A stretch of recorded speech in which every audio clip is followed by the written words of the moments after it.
Interviews. The first opportunity to meet your potential employers face to face. That means it can be quite a daunting experience. So here are some tips from me, Dani the Barrister, on how I tackle interviews. And hopefully these tips will help you gain your successful and desired outcome for any interview you partake. Whether this is an interview face to face or virtually, I hope these tips help you out a lot. Hi everyone and welcome back to a video from me, Dani the Barrister. This video is going to be about interview tips. I recently did an interview for my bar course scholarship and successfully gained a scholarship that covered the whole bar course and some other expenses. As well as that, I recently did a really intense and tough interview at a barrister's chambers and successfully gained interest from that interview. So I think I have a lot to give when it comes to interview tips. Remember to like this video if you like these kind of videos. Follow lawcareers.net. Over here, I'm going to place everything that I'll be talking about in this video. I've been conducting mock interviews for aspiring barristers that are about to have their scholarship interviews very soon. So in this whole process, I've learned really good ways to articulate how best to tackle an interview. I really hope that these tips help you out. Something that's very much spoken about, but I don't think in enough simplicity to make it make sense, is the issue with giving your examples and making them less general. And it's really important to, yes, give examples and give your experiences as examples, but I really urge you to dig deep and recall moments in those experiences, activities, conversations, actions. Make those examples very specific and unique to you. I spoke about a conversation that I heard in the robing room where I really learnt about the community feel that's within the bar. Digging deeper than what you would necessarily think would fit well on an application is probably a right way to go, because that way you move away from doing those generic examples and experiences that really show that you learnt and grappled with that time, and you have something to offer as a result of those experiences. When you are given an answer, make sure you back that answer up with experience and examples. I use something called tagging. I don't know if this is a known concept, but I essentially give an answer, and even though I haven't been asked directly to offer up some kind of experience, I do it anyway. I do it as a form of example, i.e., yes, I really want to be a barrister. I really learned this from my experiences in this particular mini pupillage where I learned this, and that, and that. So that's a way of bringing in examples and bringing in experiences to show that you have some good reasoning and explanations as to why you have answered the question in that way. So I always would tag examples and experiences to your answers to make sure that you're not just claiming, but you're backing up your claims.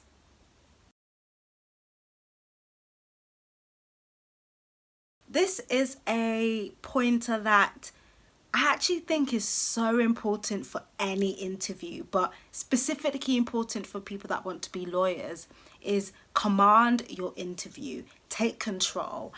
Yes, interviews are quite nerve-wracking and reading the room is also very important, but I think there is such a value in showing confidence that you can ask a question, that you can offer up some examples or offer up an argument or conversation to produce this kind of back and forth with the panel or with your interviewer, because that shows that you, like a barrister would with a judge in a courtroom, can command that space even though you are being asked to offer up a lot about yourself and answer questions and be interrogated. You can still command that situation. So asking questions, as I said, offering up pointers to start a conversation on something, asking, what do you think about that? Or admitting that actually, I haven't researched a lot about this, but from what my considerations would be and what my knowledge is now, this is what I think. So command that room, have confidence in your thoughts and confidence in yourself to do that.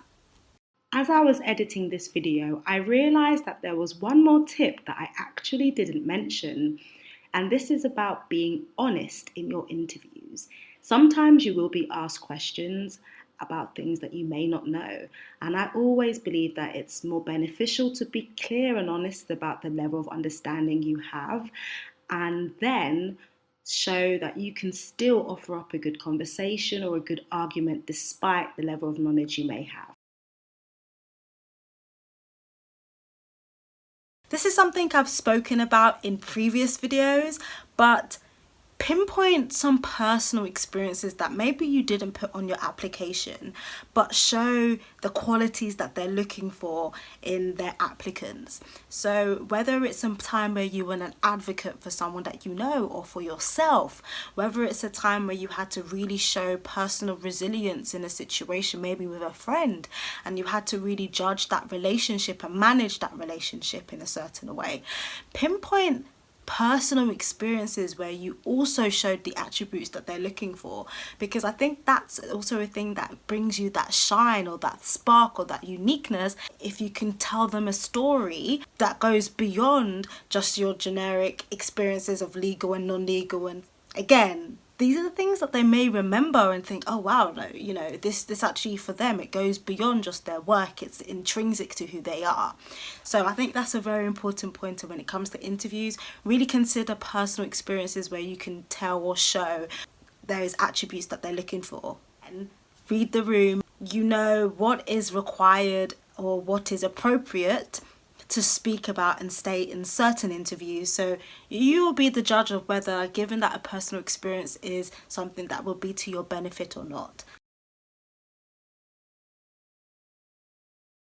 This is something that also applies to your applications, but also your interviews, is speak about that profession that you're wanting to enter into, that role that you want, beyond what's on the job description, beyond what most people stereotypically talk about. For example, the bar, yes, we talk about the courtroom, we talk about talking to a judge, we talk about analysing cases, but can you go beyond that? Did you care enough to research and go beyond the generic knowledge of that profession? For example, speak about how you like the community that is around the bar or the community of a law firm. Talk about the events that may go on through Inns of Court or the events that go on through a law firm. These are the things that show that you really see yourself having a career long term, because you understand every aspect of what that profession can offer you. So I really encourage you to really research, really watch and follow aspiring barristers and current barristers or current solicitors or current people in that profession that you're in, and see the other things that they do in their life, and see how you can pinpoint how that can flourish when you become a person in that profession. Thank you so much for watching this video. I really hope it helped, and remember to subscribe to my channel, Dani the Barrister.